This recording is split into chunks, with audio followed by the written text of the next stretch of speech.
Assalamualaikum warahmatullahi wabarakatuh. Hello guys, perkenalkan nama saya Nezi Febrisani dengan NPM 24010333 kelas 4B semester 4, Program Studi Pendidikan Guru Pendidikan Anak Usia Dini, Fakultas Ilmu Pendidikan di Universitas Hamzah-Madi. Pada kesempatan kali ini kita akan sama-sama review, tentunya saya sendiri, video dari TEDx Talk oleh Dr. Brenda Fitzgerald yang berjudul Improving Early Child Development with Word. Nah, tentunya video ini saya tag untuk pemenuhan tugas akhir semester pada mata kuliah perkembangan bahasa untuk anak usia dini. So, jangan salah paksa latar belakangnya ya. Nantikan penjelasan isi dari video tersebut, tentunya dengan narasumbernya saya sendiri. Dalam video ini, yang dijelaskan oleh Dr. Brenda bahwa kemampuan bahasa anak itu mulai pesat berkembang pada usia 3 tahun, di mana bahasa itu disebut sebagai intisari kehidupan, yang menjadikan manusia itu artinya menjadi manusia. Dari sejak lahir, anak itu sudah memiliki sistem dalam otaknya atau neurnya itu sudah berkembang, terlebih 1 bulan terakhir sebelum anak melihat dunia. Di sana perkembangan bahasanya sudah ada. Dia paham, dia ngerti akan kata-kata di sekitarnya. Dan tentunya perkembangan bahasa itu tidak hanya hasil naluri anak itu sendiri, tentunya ada stimulasi dari lingkungannya. Gitu. Tepat di usia 3 tahun, di sanalah peningkatan perkembangan bahasa anak sangat pesat, terutama ketika mendapatkan stimulasi yang baik dari orang tua, adanya komunikasi 2 arah gitu. Dalam suatu penelitian yang dikemukakan oleh Dr. Dan Les,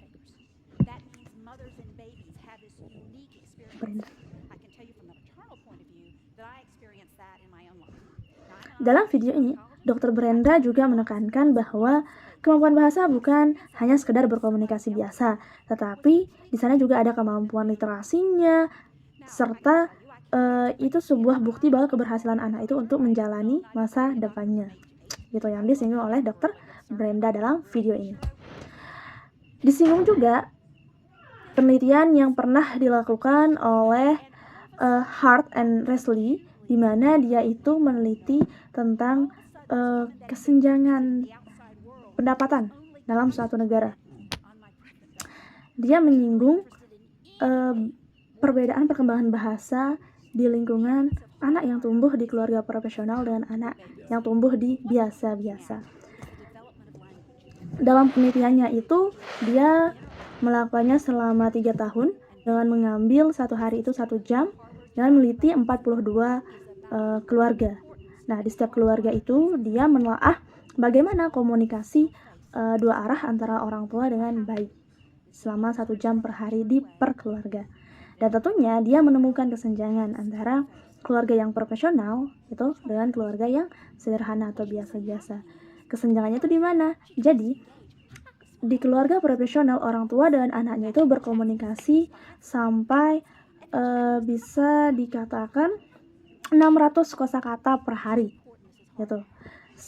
Di keluarga biasa-biasa cuma berkomunikasi kebalik dia. Dalam video ini juga disinggung oleh Dr. Brenda, dia menjelaskan penelitian yang pernah dilakukan oleh Hart dan Resley.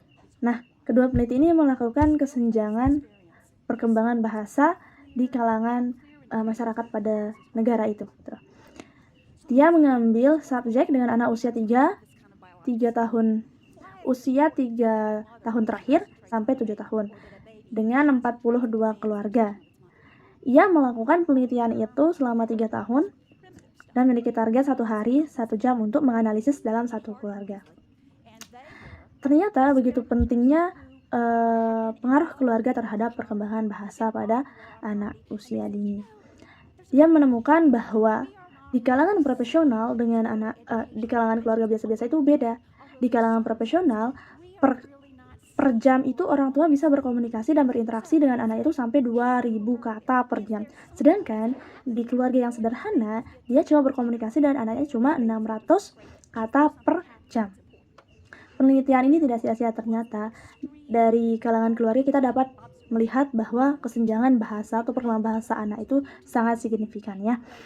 Dimana dampaknya itu ketika anak yang terstimulasi perkembangan bahasanya dengan baik itu tentunya dia bisa lebih mandiri, percaya diri tentunya. Beda dengan halnya anak yang memiliki kosakata yang kurang. Dampaknya itu seperti dia kurang mandiri.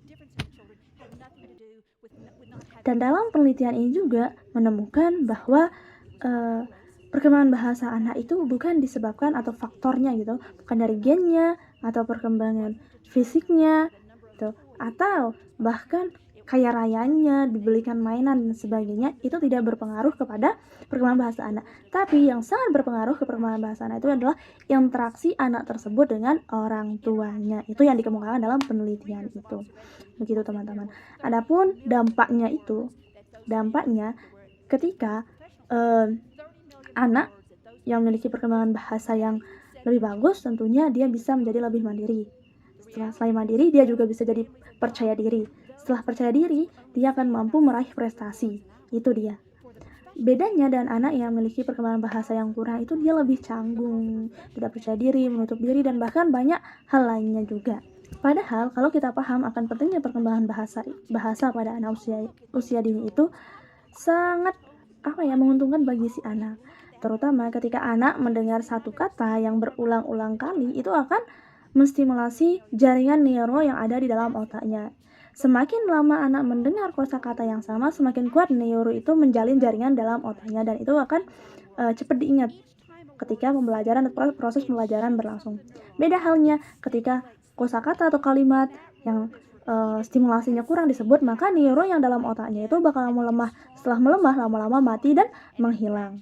Itu menyebabkan anak kadang kurang minat untuk belajar gitu, karena pemahamannya akan kosakata itu kurang. Dan tentunya guys, dalam video ini juga narasumber menjelaskan beberapa solusi, salah satunya itu program WIC. Jadi program WIC ini bukan hanya sekedar program untuk anak, bayi, dan ibu, tapi di mana nanti kayak program kupon diberikan makan langsung pulang. No, tidak teman-teman. Jadi dalam program ini selain diberikan makanan bergizi, dari dokter ahlinya akan memberikan materi atau pengulasan atau bisa disebut dengan penyuluhan terkait language nature, di mana language nature itu orang tua juga harus paham bagaimana perkembangan bahasa anaknya itu sendiri. Nah, dari language nature nanti bahasanya itu lebih berkembang. Setelah bahasanya berkembang itu tentunya akan merangsang neuro yang ada di otaknya, perkembangan neuro yang ada di otaknya. Terus yang terakhir setelah itu meningkatkan kemampuan membaca anak.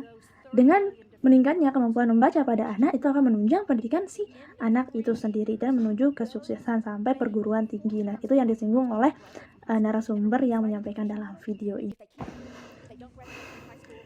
Jadi guys, setelah panjang lebar video yang dapat saya jabarkan beberapa, tentunya dapat kita simpulkan bahwa solusi nyata yang dapat kita terapkan kita sebagai calon guru maupun orang tua yaitu memperbaiki komunikasi dan interaksi dengan anak itu sendiri. Intinya yaitu memberikan nutrisi bahasa atau language nutrisi. Nah, sejak masih dalam kandungan hingga dia keluar melihat dunia dan bertumbuh menjadi anak yang cerdas. Terus kayak seperti contohnya itu sering mengajak anak berbicara, terus sering berinteraksi dengan anak, seperti sekarang misal kita ganti, masih kecil nih, kita ganti popoknya ya, wah tidurnya nyenyak ya, tadi malam tidurnya nggak nyenyak, kenapa? Atau kamu lapar? Nah, itu adalah bentuk-bentuk stimulasi sederhana yang dapat kita ulangi untuk memperkuat neuro yang ada dalam kepala si anak. Setelah neuronya kuat, tentunya itu akan menunjang pendidikan si anak sampai ke perguruan tinggi. Sekian, itulah review atau analisis saya terkait video yang dibawakan. So, kalau ada yang masih bingung, Ada pertanyaan bisa di japri atau minta linknya langsung, saya akan kirimkan video yang di belakang. Bye bye, see you next time. Sekian, wassalamualaikum warahmatullahi wabarakatuh. Bye bye.